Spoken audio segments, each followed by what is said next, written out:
Joining us now, Nick Freitas. Nick is a House of Delegates member from Culpeper.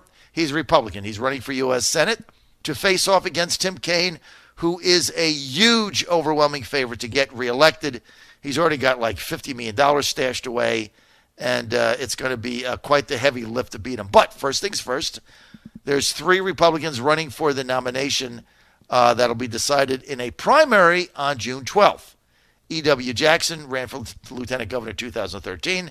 Nick Freitas, who is with us now, and Corey Stewart, who we have as the favorite, ran for governor, ran for lieutenant governor, and just got beat by Ed Gillespie by 1.2 percentage points. Now that I've framed it all, joining us now, Nick Freitas. Nick, good to have you. Great to be on, John. Okay, so we're going to talk politics and how you're going to win in a minute, but let's get to some policy, may we?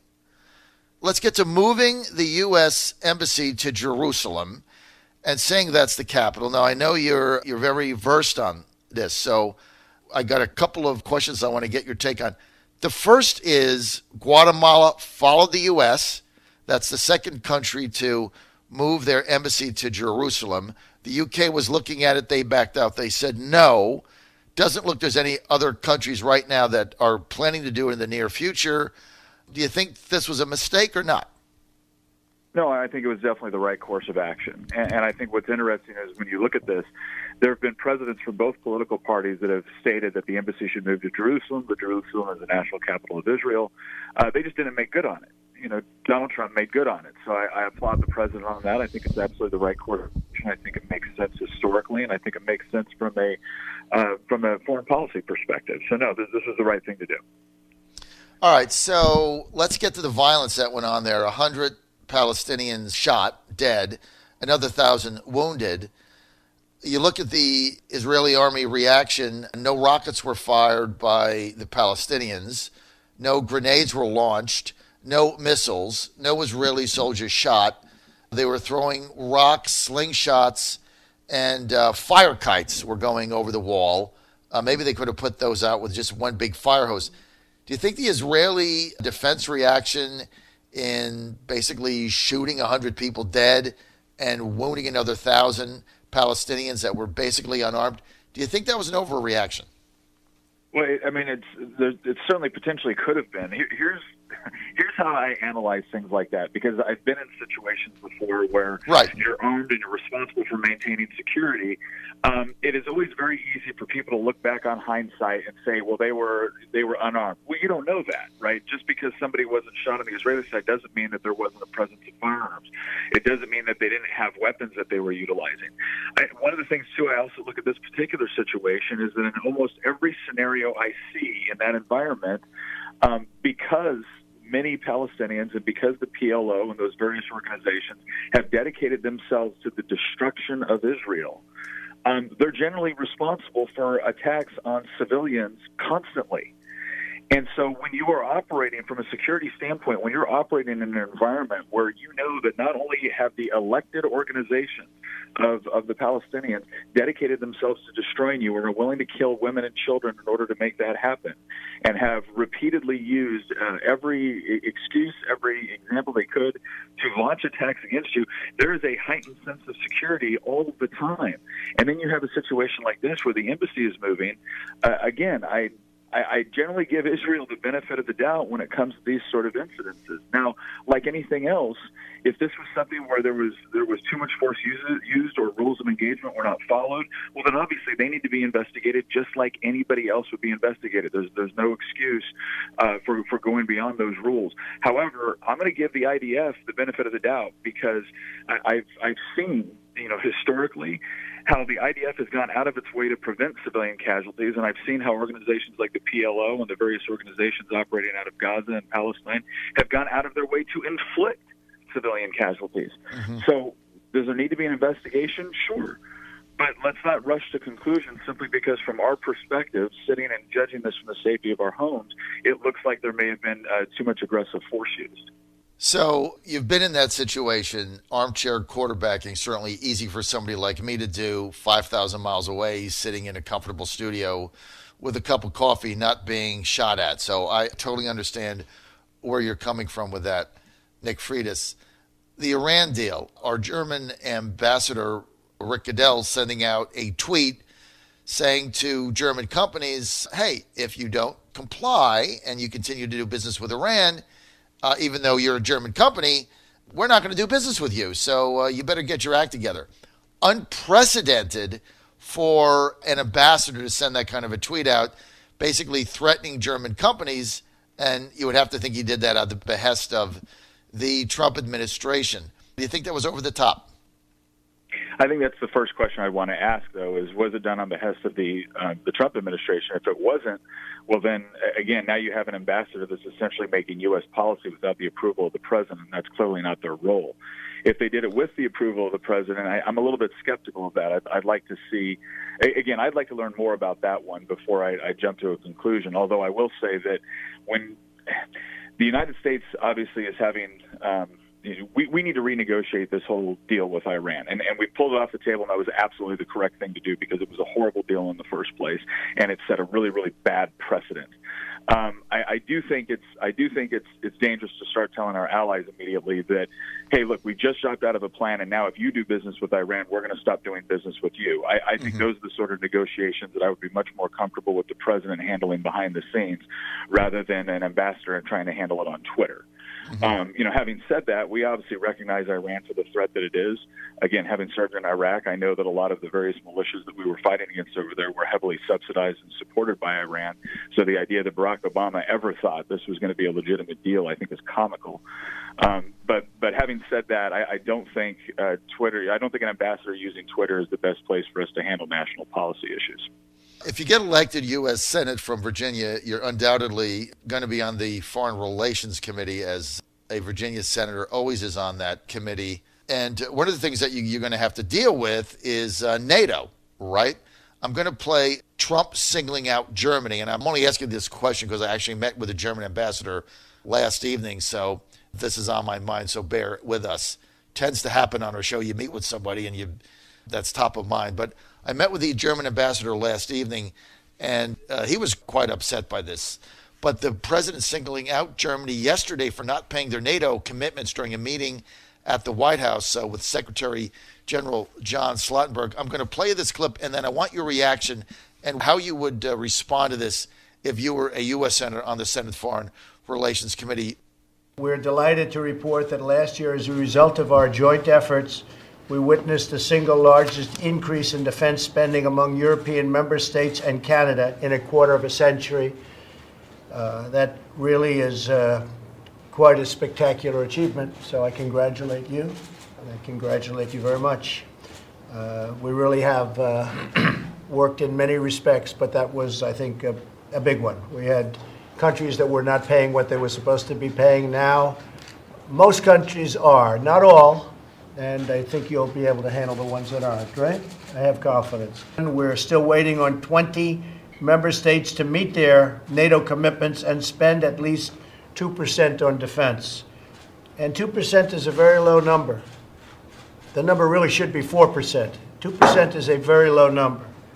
In particular, Germany must demonstrate leadership in the alliance by addressing its long-standing shortfall in defense contributions. Germany has not contributed what it should be contributing, and it's a very big beneficiary, far bigger than the United States, frankly.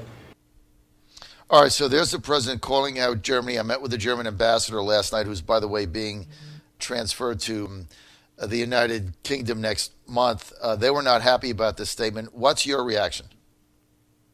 Well, look, Germany is the largest economy in Europe. I believe it's the fourth largest economy in the world. It does have an obligation to meet its requirements if it wants to remain a member of NATO. I don't understand, simply because previous administrations have essentially allowed our NATO allies to get away with not meeting the 2% of GDP requirement with respect to defense spending, and therefore have largely required or relied on the United States defense spending to provide for peace and stability, not just within the region but globally. I don't understand why it's unreasonable for us to expect them to pick up their share of the obligation, which they agreed to, but then they're allowed to get offended the moment we call them out for it. And this is the sort of behavior that we don't just see with respect to foreign policy. We see it everywhere, where the moment we call someone out for doing something they should have been doing, it's almost as if we're treated like we're being rude or uncouth. Well, no, we're calling you out for not meeting the obligation that you committed to. And so I think this is something that's been going on a while. I'm sure the president is frustrated. We see other NATO allies meeting their obligations. Germany certainly has the means to meet its obligations, so it begs the question, why are they not doing so?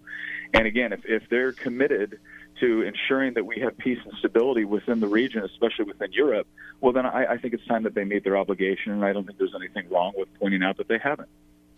We're with Nick Freitas. He's a House of Delegates member from Virginia in the Culpeper area. He is one of three candidates running for the U.S. Senate for the Republican nomination that will be decided in an open primary on June 12th. Three candidates in the race: Nick Freitas, Corey Stewart, E.W. Jackson. One of them will win and have to run in the fall against incumbent Tim Kaine, former VP candidate for Hillary Clinton. Let's get to North Korea and John Bolton going on TV the other day. I was aghast at this comment. I want to get your thoughts on it, Delegate Freitas. So John Bolton saying, oh, well, we're approaching North Korea like the Libyan plan in 2003, 2004. Really? Okay. Gaddafi ended up with his head chopped off in a pipe. What is up with these people? No, I don't. I certainly hope that's not the way that we're approaching this, and I don't think it is the way we're approaching it. You know, I think it's interesting at the same time that people are focusing on us pulling out of the Iran deal. I think they need to recognize that Donald Trump, or President Trump, has demonstrated that he's completely open to engagement. He does not have a foreign policy with regimes that is focused on isolation. He's willing to do engagement. But he's going to do engagement from a position of strength, not from a position of weakness, and I think that's what he's been doing in North Korea. Here's the one thing I would caution us all on. China and North Korea have been playing this game for a long time. And there's no doubt that China, I would say especially China, would have preferred a far weaker president than President Trump. They would have preferred Hillary Clinton. And so I think the thing we need to be careful about is I can see the Chinese and the North Koreans working a strategy where they get peace talks developing and then try to pull the rug out from underneath the president right before the midterms. Now, that's a huge gamble because unlike Hillary Clinton, unlike President Barack Obama, President Trump will actually stand by what he says, and I think they understand that. And I think that Kim Jong-un has an incredible opportunity here to really improve his impression on the world stage and be the person that helps bring human rights to North Korea and secure peace on the peninsula. But I also think we need to be cognizant of the fact that China is not beyond playing these type of internal political games with U.S. election cycles. And so that's why we're going to need to support the president with respect to what he's trying to now do. I think he's trying to genuinely bring peace to the Korea Peninsula. I hope that's what North Korea is trying to do as well. But we need to be prepared that they may be trying to play games here.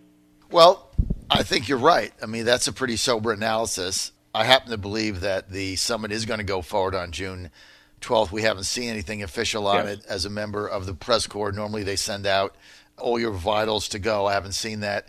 Maybe that's coming the next day or so. But I think it is going to go forward, and I think you're spot on. I think this president, if he feels that he's being slip-shotted, I think he's just going to close his presidential binder and leave, and that's going to be the end of it. And I don't think that's a bad thing. Yeah, and you could very much have a Reagan at Reykjavik moment there, which everyone hammered President Reagan for that, but it was absolutely the right course of action. And again, President Trump understands how to operate from a position of strength, and that's why I have confidence that these peace talks are going to go well. I just think that we as citizens need to understand that China plays games like this, and so let's be prepared for that. Let's get very quickly to domestic policy, immigration. There's a battle right now in the House, the Senate kind of standing by. There's a battle in the House over whether to bring the Goodlet bill up. There's at least 18 now moderate Republicans that just want to align with the Democrats and discharge a clean amnesty bill. No strings attached, no wall, no this, no money, no legislation, just amnesty for dreamers. When you get done with chain migrations, about 10 million when it's all said and done. How do you stand on that? Oh, I think it's ridiculous. It's absurd. And the part that's interesting about this is whenever we talk about immigration, Republicans are always caricatured as being anti-immigrant, and nothing could be further from the truth. We want there to be legal, easy to understand immigration.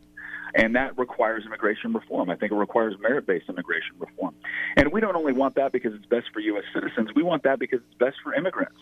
It's best for people that are fleeing countries which are managed pretty much like how the Democrats would like to manage this country in some respects, for them to come to a country that has rule of law, for us to not tell everybody that's currently patiently waiting in line to immigrate to this country legally that we're going to give priority to people that came here illegally.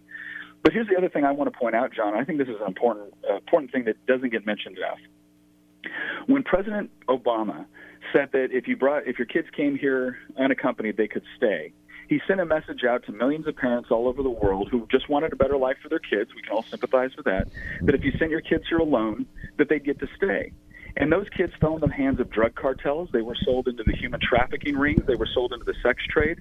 I mean, the amount of damage that was done to innocent children from other countries because President Obama had no concept of the second and third order effects, the unintended consequences of the policies that he was suggesting, the policies that he was implementing, is absolutely horrific.